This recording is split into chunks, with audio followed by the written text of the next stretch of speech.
में पहला कदम है। CSET पास करके जब आप पहली बार एग्जीक्यूटिव में आते हो तो एग्जीक्यूटिव के बारे में कुछ 7 इंटरेस्टिंग फैक्ट्स मैं आपको बताने वाला हूं जो आपको बाद में पता चलेंगे जैसे जैसे आप एग्जीक्यूटिव करोगे, और आपको भी ताज्जुब होगा कैसा होता है। ठीक है, आपको मतलब पता नहीं होगा या कोई आपको बताएगा नहीं। ठीक है, तो ये वीडियो के थ्रू मैं आपको बताना चाहता हूं कि 7 इंटरेस्टिंग फैक्ट्स क्या हैं। ठीक है, चलिए स्टार्ट करते हैं। तो सबसे पहला फैक्ट है कि जब भी आप रजिस्टर करोगे, मॉड्यूल्स जो होते हैं ना, इंस्टीट्यूट के मॉड्यूल आते हैं। ठीक है, तो जो इंस्टीट्यूट के मॉड्यूल्स आते हैं जब आप रजिस्टर करते हो उसको 1 से 2 महीने लग जाते हैं। कोविड की वजह से तो ऑलरेडी बहुत डिले चल रहा है, बट नॉर्मल सिचुएशन में भी कम से कम 1 से 1.5 महीना आपको मॉड्यूल्स मिलने में लग जाता है। कि बच्चों का देखो क्या एक्सपेक्टेशन है, 15 दिन में आ जाना चाहिए। खैर CSET में तो आपको फिजिकल कॉपी मिली ही नहीं थी, तो आप तो ऑलरेडी कुछ अलग ही सिचुएशन फेस करके आए हो, बट इंस्टीट्यूट के मॉड्यूल्स में टाइम लगता है, बहुत ही पेशेंस आपको लगेगा। कोई जवाब नहीं आता, 1 से 2 महीने लगेंगे। अब कोविड की वजह से और ज़्यादा टाइम लग सकता है। ठीक है, तो पेशेंस आपको लगेगा। रजिस्ट्रेशन के बाद इंस्टीट्यूट के मॉड्यूल आने में थोड़ा टाइम लगता है। ठीक है, it's a normal thing. Second है कि CSET के कंपैरिजन में आपका एग्जीक्यूटिव बहुत ज़्यादा टफ है। मैं नॉर्मली 10 टाइम्स कहता हूँ, क्योंकि वो डिबेटेबल है। अब कुछ लोग बोलेंगे नहीं नहीं 10 टाइम्स बहुत ज़्यादा होता है, ये वो जो भी है, बट काफ़ी ज़्यादा कंपैरेटिवली टफ है बिकॉज ऑफ न्यूमरस रीजंस। पहला है सब्जेक्ट्स ज़्यादा हैं। ET में आपको 4 ही सब्जेक्ट्स थे, फाउंडेशन में आपको 4 ही सब्जेक्ट्स थे, यहाँ पे सीधे सब्जेक्ट्स डबल 8 सब्जेक्ट्स हैं। ठीक है, फिर आप ET में या फाउंडेशन में MCQ पूरे सॉल्व करके आए थे, आपको लिखने की जरूरत नहीं पड़ी थी। यहाँ पे 8 में से 5 सब्जेक्ट रिटन पेपर्स हैं, इस वजह से भी ये टफ बन जाता है। दूसरा कि भाई प्री एग्जाम भी एप्लीकेबल है। ET या फाउंडेशन में प्री एग्जाम्स होते नहीं है, तो यहाँ पे आपको प्री एग्जाम भी देना होता है, थोड़ा बहुत टाइम वहाँ पे भी जाता है। और यहाँ का पासिंग परसेंटेज बहुत कम है।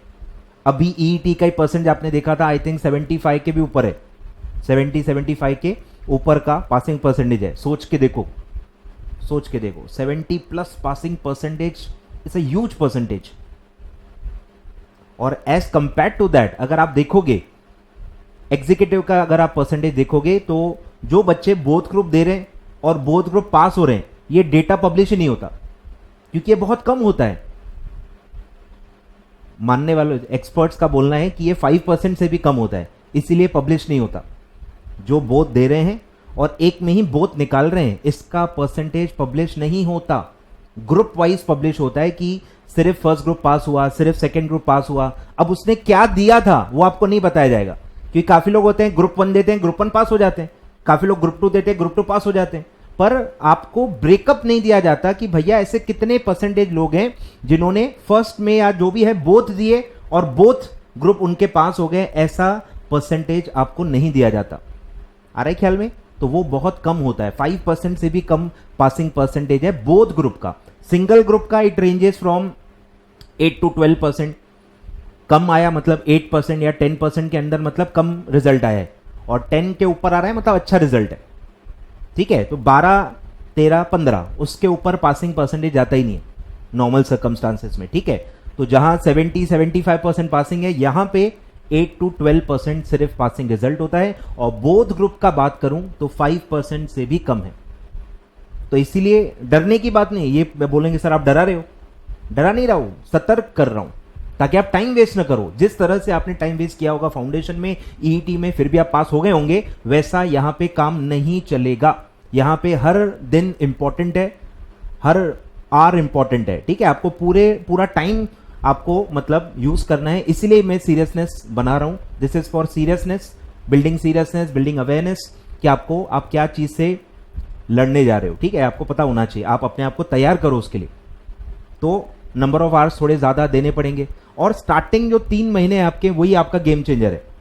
स्टार्टिंग 3 महीने अगर आपने वेस्ट किए तो आप बोथ ग्रुप्स नहीं दे पाओगे, मतलब आपकी प्रिपरेशन कंप्लीट नहीं हो पाएगी, आप रिवीजन नहीं कर पाओगे, आप टेस्ट सीरीज नहीं दे पाओगे, मतलब पासिंग के चांसेस बहुत कम हो जाते हैं। स्टार्टिंग के जो 3 महीने पढ़ लेता है अच्छे से, एक बहुत अच्छी स्टार्ट कर लेता है, वही बोथ ग्रुप अच्छे से कॉन्फिडेंस से कर लेता है, रिवीजन भी कर लेता है, टेस्ट सीरीज भी दे देता है, और रैंक वैंक वाला भी सपना वही देख लेते हैं जो सिर्फ स्टार्टिंग में अच्छा सा जिन्होंने स्टार्ट किया था। तो मेरा यही आपसे रिकमेंडेशन रहेगा कि स्टार्टिंग के 3 महीने वेस्ट न करें। अगर आप बोथ ग्रुप देना चाहते हो, अगर आप रैंक लाना चाहते हो तो स्टार्टिंग के 3 महीने ही डिसाइड करेगा कि आप बोथ ग्रुप पास हो पाओगे या रैंक वैंक ला पाओगे या नहीं ला पाओगे। मैं सिर्फ चांसेस की बात कर रहा हूं, ठीक है, चांसेस बहुत कम हो जाते हैं।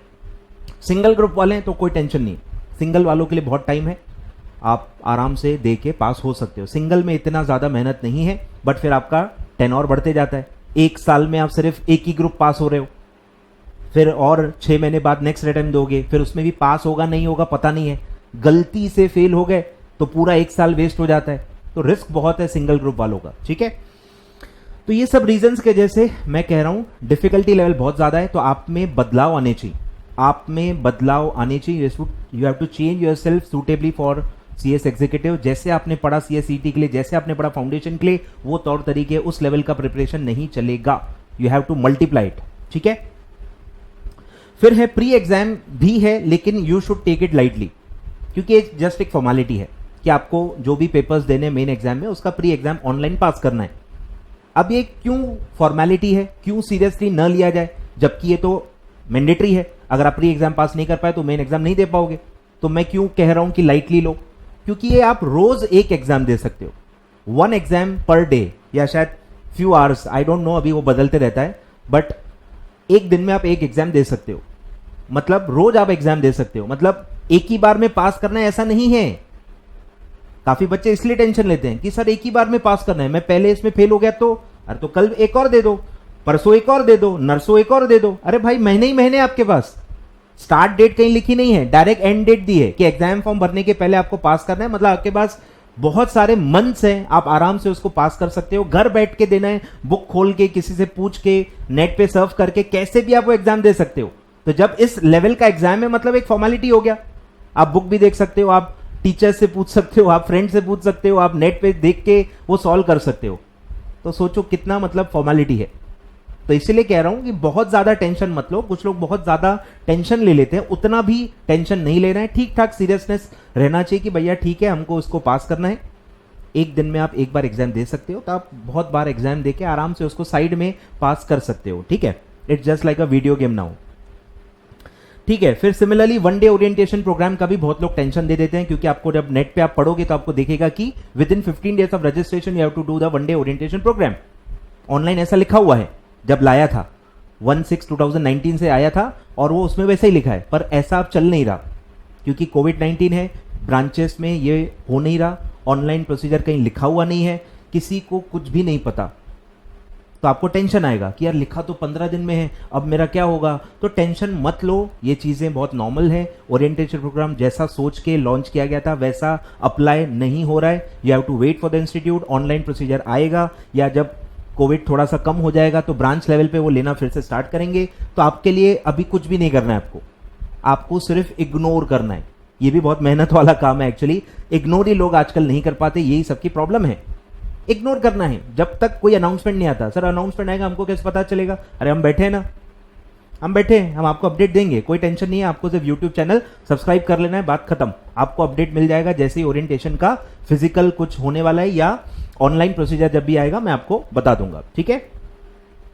तो ये हो गया, तो ये भी आपको काफी कम लोग बताएंगे, ठीक है। आगे बढ़ते हैं। फिर है कि ग्रुप 2 का पासिंग ज्यादा है एज कंपेयर टू ग्रुप 1। ये आप देख सकते हो, ये देख सकते हो, लगभग 10 से ऊपर पासिंग परसेंट होता है सेकेंड ग्रुप का, और 10 के नीचे होता है ग्रुप 1 का। सर ऐसा क्यों हो रहा है कि ग्रुप 1 में 4 पेपर्स हैं, 4 में से 3 पेपर रिटन पेपर्स हैं, एक ही MCQ है।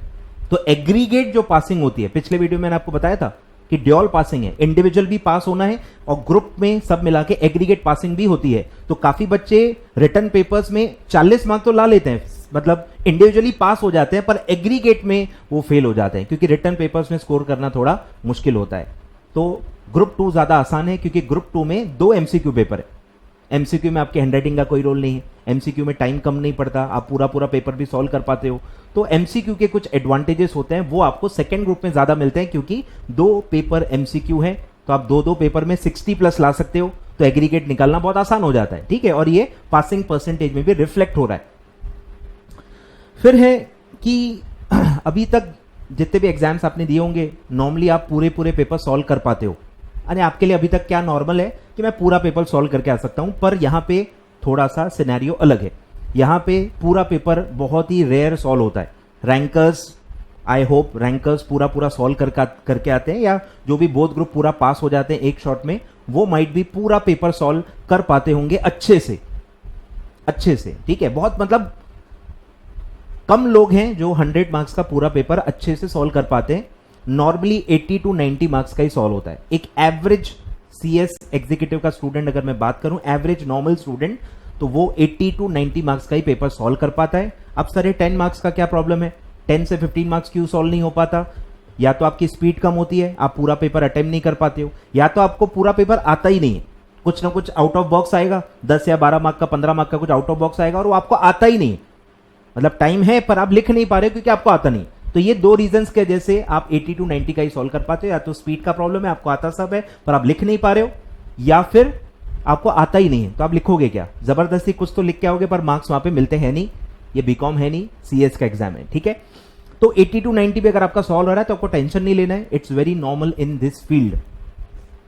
फिर आगे बढ़ते हैं, लास्ट अमेंडमेंट।